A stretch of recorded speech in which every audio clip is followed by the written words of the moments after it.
Hello friends, आप सभी लोगों का बहुत बहुत स्वागत है प्लूटो साइंस में। मित्रों, दोस्तों, स्वागत, वंदन, अभिनंदन। आज मैं आपके सामने कॉन्स्टिट्यूशन का डेवलपमेंट कैसे हुआ, इसके कई चरण हम लोग पढ़ते हैं। पहले चरण में हम संविधान सभा का विकास कैसे हुआ, संविधान सभा का गठन कैसे हुआ। दूसरे चरण में इसी को ही हम ऐतिहासिक संवैधानिक विकास के रूप में पढ़ते हैं, जिसमें कब हमारे संविधान की जड़ें, जब अंग्रेज भारत में आए और वो एक व्यापारिक कंपनी से, ईस्ट इंडिया कंपनी से, वह कब पॉलिटिकल राजनीतिक शक्ति बन गए और धीरे धीरे उन्होंने भारत की सत्ता पर अधिकार कर लिया। जब भारत की सत्ता पर अधिकार किया, तब यहाँ के प्रशासन का उन्होंने यूरोपीयकरण कर दिया और धीरे धीरे जो व्यवस्थाएं अपनाई वो देश की आज़ादी के बाद भी कुछ परिवर्तन के साथ बनी रही। तो कहीं ना कहीं हमारी संविधान की जड़ें अंग्रेजों की शासन प्रणाली से भी जुड़ी हुई है। तो आइए चलते हैं भारत के संविधान में। जो हमारा संवैधानिक विकास हुआ, जिसे हम ऐतिहासिक संवैधानिक विकास, हिस्टोरिकल कॉन्स्टिट्यूशन डेवलपमेंट के रूप में पढ़ते हैं, किस प्रकार से हुआ।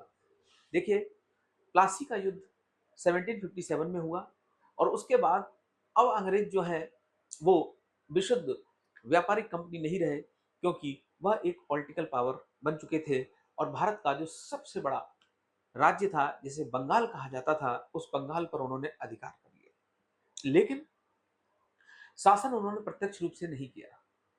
इसके बाद जो कठपुतली नवाब बंगाल में बिठाए गए, यानी वो देखने के लिए तो बंगाल के नवाब थे, लेकिन वास्तविक शक्ति तो अंग्रेजों के पास थी। उसके बाद एक इतिहास का सबसे निर्णायक युद्ध होता है, जिसका नाम बक्सर का युद्ध था। तो बैटल ऑफ बक्सर 1764 में होता है और उसके बाद फिर इलाहाबाद की संधि होती है मुगल बादशाह शाह आलम द्वितीय के माध्यम से, जिसमें अंग्रेजों को बंगाल, बिहार और उड़ीसा की दीवानी प्राप्त होती है। उसके बाद भी अंग्रेजों ने बंगाल पर प्रत्यक्ष रूप से शासन नहीं किया, बंगाल के नवाब को बनाए रखा और द्वैत शासन बंगाल में चलता रहा और 1772 तक ये चीज़ें चलती रही। उसके बाद बहुत ज़्यादा बंगाल को लूटा गया, बंगाल का शोषण हुआ। ऐसी परिस्थिति में रेगुलेटिंग एक्ट ब्रिटिश पार्लियामेंट के माध्यम से भारत में ईस्ट इंडिया कंपनी को नियंत्रित करने के लिए लाया जाता है, जिसे हम 1773 1773 के रेगुलेटिंग एक्ट के नाम से जानते हैं, ताकि ईस्ट इंडिया कंपनी की गतिविधियों पर नियंत्रण किया जा सके और ब्रिटेन की पार्लियामेंट का जो है अधिक से अधिक कंट्रोल हो सके। तो अभी मैंने आपके सामने कुछ बातें रखने का प्रयास किया। सबसे पहले हमने 1757 में प्लासी के युद्ध के बारे में चर्चा की थी। प्लासी के युद्ध के बारे में 1757 में प्लासी का युद्ध, प्लासी का जो युद्ध था, इसके बारे में हम लोगों ने चर्चा की। इसके बाद 1764 में बक्सर का युद्ध होता है, इसके बारे में चर्चा की। और बक्सर के युद्ध के बाद अंग्रेजों को बंगाल, बिहार, उड़ीसा की दीवानी मिलती है। बंगाल, बिहार और उड़ीसा जो है, इसके दीवानी और राजस्व संबंधी अधिकार मिल जाते हैं। बंगाल, बिहार और उड़ीसा के बंगाल, बिहार, उड़ीसा के दीवानी और राजस्व संबंधी अधिकार मिल जाते हैं। दीवानी एवं राजस्व जो है संबंधी अधिकार मिल जाते हैं, राजस्व संबंधी अधिकार प्राप्त होते हैं। इसके बाद फिर हमने पढ़ने का प्रयास किया कि किस प्रकार से बैटल ऑफ बक्सर के बाद, उसके बाद हमने पढ़ने का प्रयास किया कि बंगाल में द्वैत शासन को भी लागू किया गया।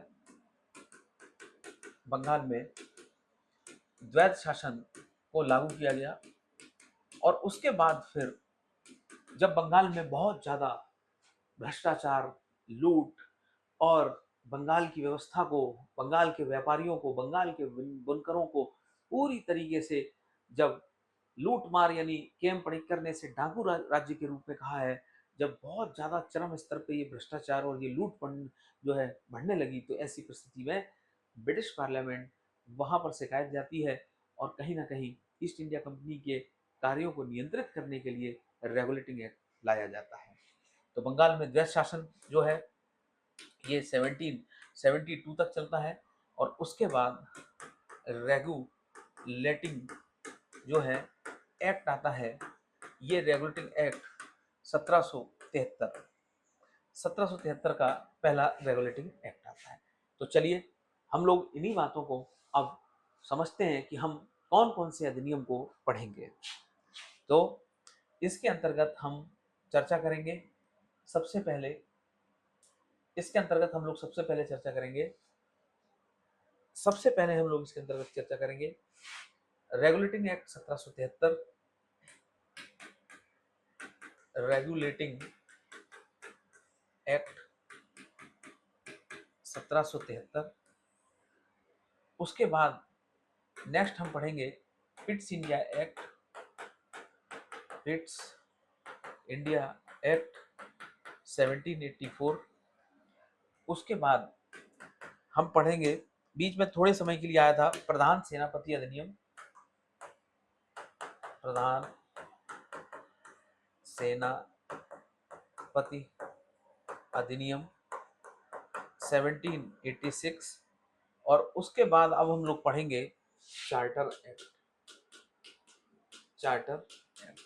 और चार्टर एक्ट जो है वो हम पढ़ेंगे चार्टर का मतलब होता है अधिकार।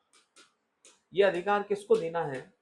तो जनता को देना है। कितने साल के लिए देना है? 20 वर्ष के लिए देना है, 20 वर्ष के लिए देना है। अब कितने चार्टर एक्ट आए? तो 4 आते हैं। पहला 1793 का, दूसरा 1813 का, तीसरा 1833 का और चौथा जो है 1853 का। ये 4 चार्टर है।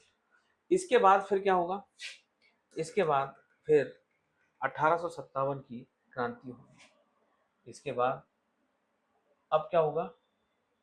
तो इसके बाद 1857 की क्रांति होगी, 1857, 1857 की क्रांति होगी। और ये जो 1857 की क्रांति होगी, 1857 की क्रांति होगी, इस 1857 की क्रांति का ही परिणाम होगा एक नया अधिनियम जिसका नाम था 1858 का अधिनियम, 1858 का अधिनियम, 1858 का अधिनियम। और इसे कहा जाएगा the act of the better government of India, the act of the better government, better government of India. इसके बाद नेक्स्ट जो है वो हम पढ़ेंगे इंडियन काउंसिल एक्ट, भारत परिषद अधिनियम। इसके बाद हम लोग पढ़ेंगे भारत परिषद अधिनियम 1861। उसके बाद पढ़ेंगे एक विशेष अधिनियम आया था महारानी विक्टोरिया को बनाने के लिए, उसको हम छोड़ते हुए आगे बढ़ रहे हैं। उसके बाद पढ़ेंगे भारत परिषद अधिनियम 1892, भारत परिषद अधिनियम, भारत परिषद अधिनियम 1892। और फिर उसके बाद नेक्स्ट जो है वो हम लोग पढ़ेंगे, नेक्स्ट हमें पढ़ना है इसके बाद 1909 का मार्ले मिंटो रिफॉर्म अधिनियम। इसके बाद हम लोग पढ़ेंगे 1909 का मार्ले मिंटो सुधार अधिनियम, सुधार अधिनियम। उसके बाद 1919 का मॉन्टेग्यू चेम्सफोर्ड सुधार अधिनियम।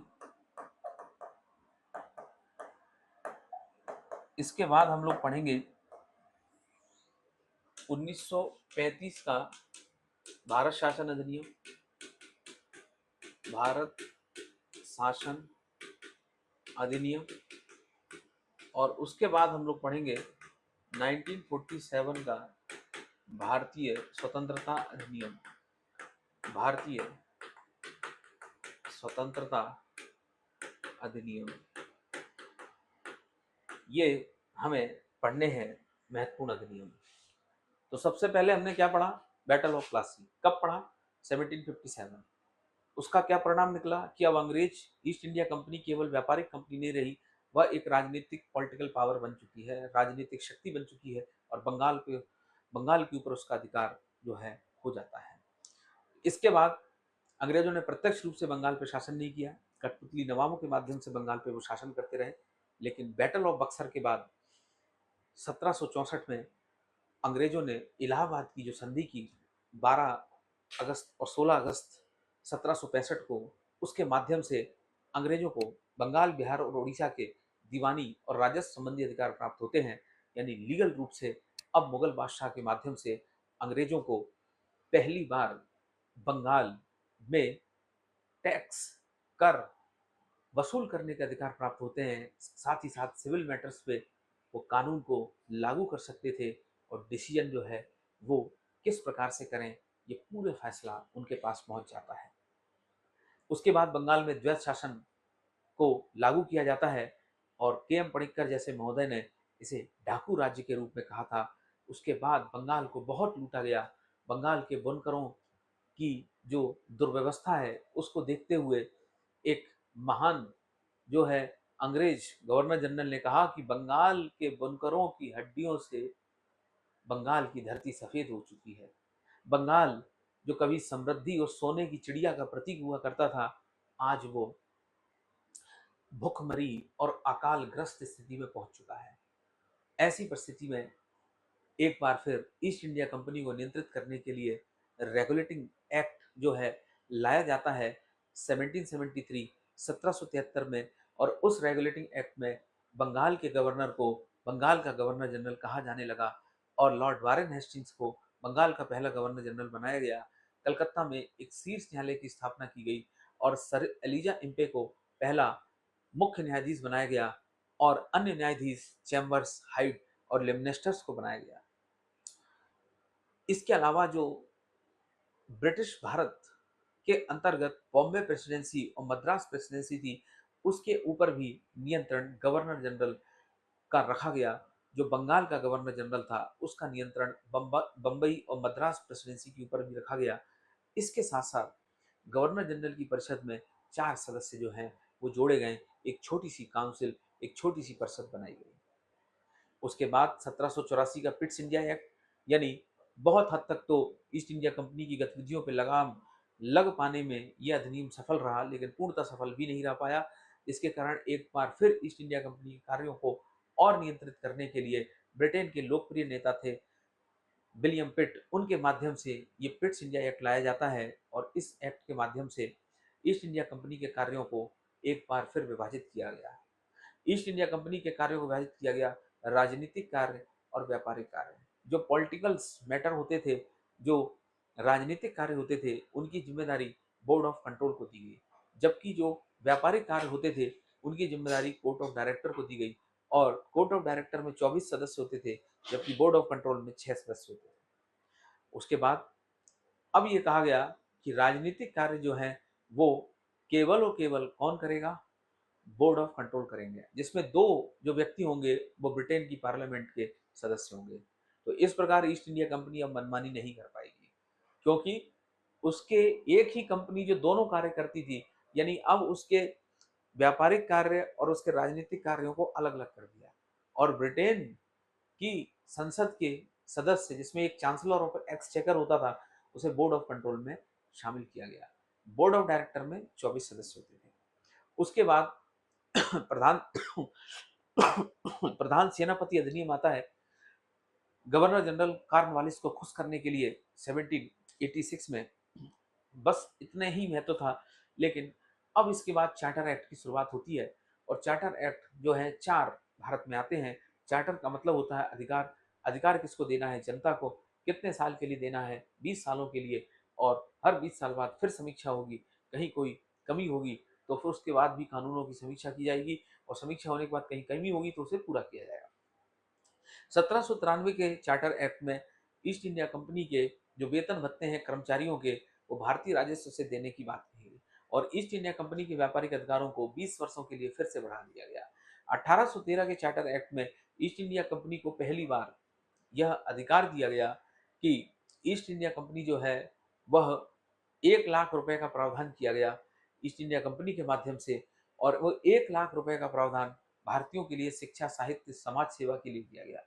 पहली बार ईसाई मिशनरियों को भारत में धर्म प्रचार करने की अनुमति दी गई, और ईस्ट इंडिया कंपनी के व्यापारिक अधिकारों को समाप्त कर दिया गया, केवल 2 अधिकारों को छोड़कर, एक चाय का व्यापार, दूसरा चीन के साथ व्यापार करने के अधिकार को। ये सारे अधिकार जो हैं वह ईस्ट इंडिया कंपनी के पास बने रहेंगे, चाय और चीन के अलावा बाकी सारे व्यापारिक अधिकारों को समाप्त कर दिया गया। लेकिन इस अधिनियम के पीछे कारण था नेपोलियन की महाद्वीपीय व्यवस्था, नेपोलियन का कॉन्टिनेंटल सिस्टम। उसके बाद 1833 का चार्टर एक्ट आता है, जिसमें बंगाल के गवर्नर जनरल को भारत का गवर्नर जनरल कहा जाने लगा। पहली बार भारत सरकार नामक शब्द का उदय होता है, और इसमें पहली बार विधि आयोग का गठन किया जाता है लॉर्ड मैकाले की अध्यक्षता में, और गवर्नर जनरल की जो परिषद थी उसमें एक बार फिर 3+1 एक चौथा सदस्य जोड़ा जाता है, जो विधि सदस्य के रूप में जोड़ा गया। इस अधिनियम में दास प्रथा को प्रतिबंधित किया गया, और दास प्रथा फाइनली 1843 में प्रतिबंधित होती है।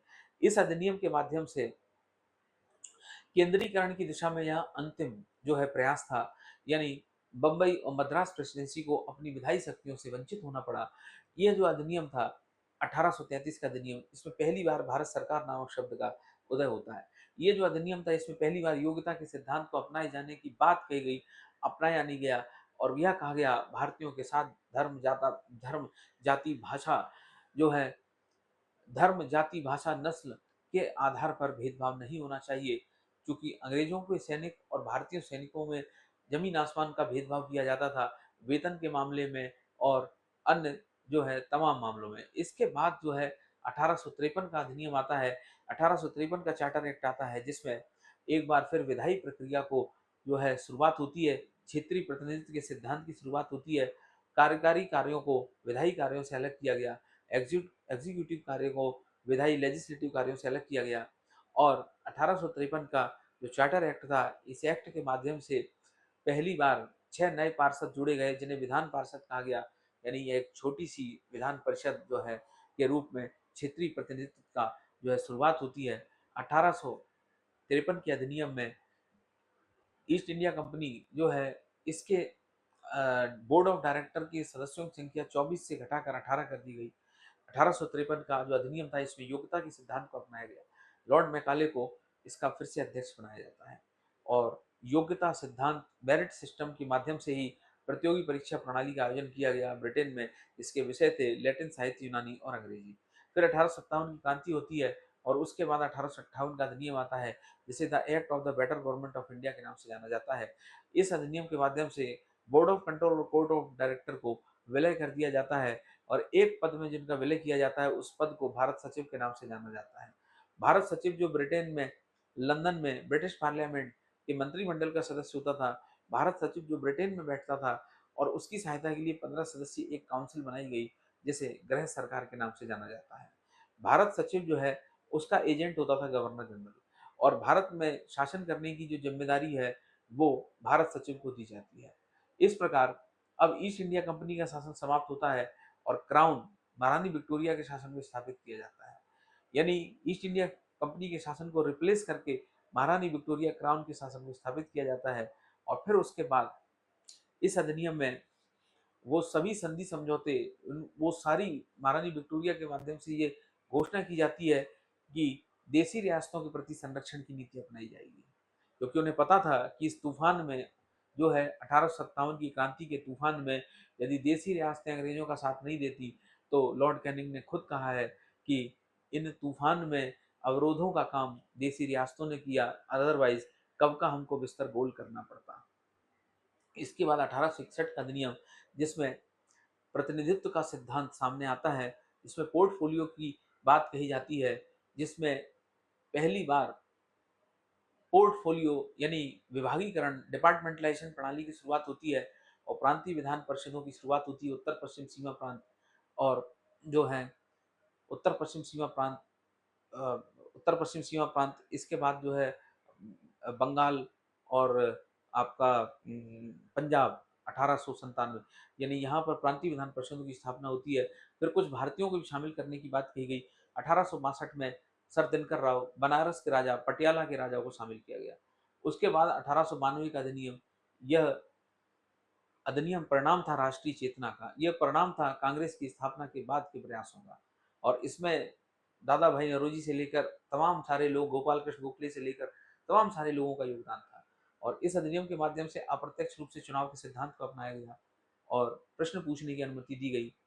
इसके अलावा जो है 1892 के अधिनियम में सदस्यों की संख्या 10, मिनिमम 10 और मैक्सिमम 16 की गई गवर्नर जनरल की परिषद में। वही 1909 का पार्लियामेंट सुधार अधिनियम था। इस अधिनियम में सदस्यों की संख्या और बढ़ाई गई और वो बढ़कर हो जाती है 69, ठीक है, जिसमें 37 और 32 ये जो है सरकारी और गैर सरकारी सदस्यों के रूप में इसका विभाजन किया गया। पहली बार सांप्रदायिक निर्वाचन प्रणाली की शुरुआत होती है कम्युनल इलेक्टोरल सिस्टम, और ये कम्युनल इलेक्टोरल सिस्टम जो है introduce by the Lord Minto, इसीलिए लॉर्ड मिंटो को सांप्रदायिक निर्वाचन प्रणाली का जनक कहा गया, फादर ऑफ कम्युनल इलेक्टोरल कहा गया। 1909 के पार्लियामेंट सुधार अधिनियम में सत्येंद्र प्रसाद सिन्हा को वायसराय की कार्यकारिणी में शामिल होने वाले पहले भारतीय का दर्जा प्राप्त होता है। उसके बाद 1919 का मॉन्टेग्यू चेम्सफोर्ड सुधार अधिनियम, जिसमें 2 सदनीय विधायिका की स्थापना होती है, यानी राज्य परिषद और केंद्रीय परिषद, यानी 145 जो है सदस्यों की व्यवस्था बनाई जाती है। और फिर इसी में ही जो है द्वैत शासन प्रणाली की शुरुआत होती है। और फिर उसके बाद जो है कहीं ना कहीं जो है प्रांतों में द्वैत शासन प्रणाली, जिसमें विषयों को आरक्षित और जो है हस्तांतरित विषयों के रूप में बांटा गया। उसके बाद 1935 का भारत शासन अधिनियम और उसके बाद अखिल भारतीय स्वतंत्रता अधिनियम 1947। तो ये 3 अधिनियमों के लिए मैं अलग से क्लास लेके आऊंगा, क्योंकि बड़े अधिनियम है 1919, 1935 और 1947, ठीक है। तो आज हमने ये सारे अधिनियम पढ़ने का प्रयास किया, यानी 1773 का रेगुलेटिंग एक्ट, उसके बाद 1784, फिर 1793, फिर 1813, 1833, 1853, 1858, 1861, 1892, 1909, 1919, 1935 और 1947, ये हम लोग को पढ़ने का प्रयास किया। इनमें लास्ट के जो 3 अधिनियम है, जो बड़े अधिनियम है 1919, 1935 और 1947, इसको मैं एक अलग उसमें लेके आऊंगा। तो ये हमने संवैधानिक विकास की पूरी जो चरण है, बद्ध तरीके से संवैधानिक विकास की पूरी प्रक्रिया को चरणबद्ध तरीके से समझने का प्रयास किया, किस प्रकार से हमारा ऐतिहासिक संवैधानिक विकास हुआ। क्योंकि अंग्रेज तो यूरोप से आए थे, वो यूरोपीय सिस्टम को जानते थे और उन्होंने भारत के प्रशासन का यूरोपीयकरण कर दिया। लॉर्ड कॉर्नवालिस को सिविल सेवा का जनक कहा जाता है। थाना दरोगा प्रणाली, court, magistrate, collector, ICS, IPS, ये सब अंग्रेजों की देन है। इसके अलावा भारत में शिक्षा प्रणाली भी अंग्रेजों की देन है, लॉर्ड मैकाले के द्वारा जो शिक्षा एंग्लो वर्नाकुलर स्कूलों की स्थापना की गई थी। इसके अलावा आईपीसी इंडियन, ये भी जो है कहीं ना कहीं अंग्रेजों के द्वारा जो है दी गई 1861 में पुलिस अधिनियम, सब अंग्रेजों की ही देन है। लेकिन देश की आज़ादी के बाद भी ये व्यवस्थाएं बनी रही, थोड़े बहुत परिवर्तनों के साथ ये व्यवस्थाएं चलती रही। यानी मुगलों की व्यवस्था और अंग्रेजों की व्यवस्था में जमीन आसमान का अंतर था। अंग्रेज जब भारत में आए तो वो कोर्ट, जस्टिस, थाना, magistrate, collector, ICS, IPS, IPC, ये सब व्यवस्थाओं को लेकर आए, जो देश की आज़ादी के बाद भी कहीं ना कहीं बनी रही। इसीलिए हम संवैधानिक विकास को इस क्रम में पढ़ने का प्रयास करते हैं। तो मुझे लगता है आज के लिए इतना ही, और आज की जो है चीज़ों को हम यही समाप्त करते हैं। बहुत बहुत धन्यवाद। मिलते हैं एक बार फिर नेक्स्ट क्लास में।